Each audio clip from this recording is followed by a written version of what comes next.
واخيرا يا جماعه بقى عندنا مهاجم هداف وبيسجل من انصاف الفرص، اهداف برأسيات واهداف من لمسه واحده، وكل حاجه جميله تتقال في المهاجم القوي جدا جدا، وبسم الله ما شاء الله بيقدم مستوى اكتر من رائع، وهو وسام ابو علي. حرك الامام رضا وسمير فكري.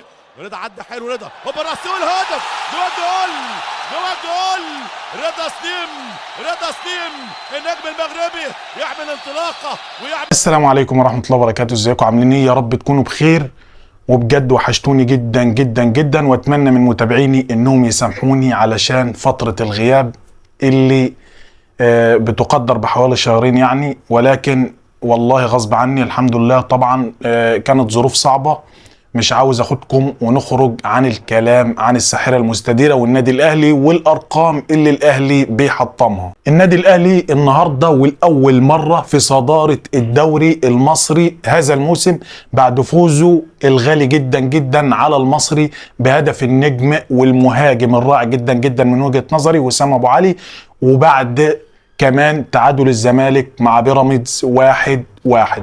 النادي الاهلي في الصداره ب 69 نقطه وبيراميدز بنفس عدد النقاط، ولكن الاهلي بفارق الاهداف والمواجهات المباشره. الاهلي مسجل 61 هدف وسكنت شباكه 22 هدف، اما بيراميدز سجل 52 هدف وسكنت شباكه 21 هدف، ولسه الاهلي عنده مؤجلات، انما مباريات قويه جدا جدا ومش عايزين نستعجل. كولر النهارده كمان بيحطم رقم قياسي، النهارده 16 فوز على التوالي، والمباراه الجايه لو فاز ان شاء الله يبقى 17 فوز، وبكده يبقى حقق رقم مانويل جوزيه. الاهلي هيلعب مع سيراميكا يوم 29 يوليو، مباراه مؤجله من الجوله ال 19، ويلعب ضد المقاولين العرب يوم 4 أغسطس ودي مؤجلة من الجولة ال 23، ومع سموحة يوم 8 أغسطس مباراة مؤجلة من الجولة ال 24، والأهلي هيلعب مع زد يوم 11 أغسطس ودي مؤجلة من الجولة ال 25. ده غير الأربع مباريات اللي هيختتم بها الدوري، ودي طبعا هتكون في مواعيدها وكلها مباريات قوية جدا جدا زي ما قلنا، كلها مباريات كؤوس، والكل بيصارع علشان يفنش الدوري بمركز كويس.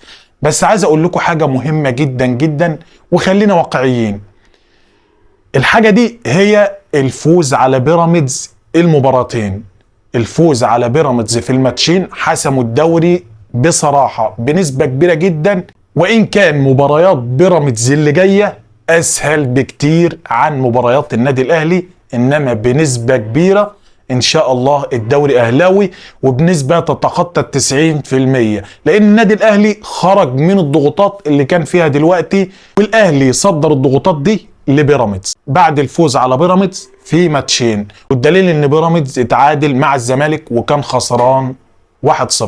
انما تعالى اكلمك شويه عن الهدف اللي سجله وسام ابو علي في مرمى المصري. بص على وسام ابو علي وركز معايا، بص زي ما انت شايف، وهتلاقي ان الراجل بيتحرك في اماكن داخل الصندوق تديله الاريحيه انه يسجل هدف. النهارده وسام في الهدف ركز معايا وبص على الهدف، توقع ان الكوره هتعدي من المدافع، رغم انه كان ممكن يقف وما يحاولش على الكوره، لان المدافع هنا عمل جامب وحاول يخرج الكوره، لكن وسام كمل ووجه الكوره صح وحط الكوره في مرمى النادي المصري. ده غير انه ما غمضش عينه وهو بيلعب الكوره، دي حاجات مهمه جدا جدا يا جماعه في المهاجم. ده غير انه مركز جدا وبيضغط على المدافعين، ومن يوم وليد ازارو بصراحه ما مشي من الاهلي ما فيش مهاجم بيضغط ضغط عالي بالشكل ده غير وسام ابو علي. وطبعا كان عندنا النجم الكبير عماد متعب في المنتخب وفي النادي الاهلي. عشان ما اطولش عليكم، اللي انا عاوز اقوله ان وسام ابو علي لو ركز اكتر من كده هيبقى سفاح وهيعمل تاريخ غير مسبوق كمهاجم في الدوري المصري ومع النادي الاهلي. الف مبروك لجماهير النادي الاهلي الوفيه الفوز وصداره الدوري، وان شاء الله الدوري في الجزيره. وما تنساش تدعمني بلايك واشتراك في القناه وتفعيل زر الجرس لو تكرمت علشان استمر، والسلام عليكم.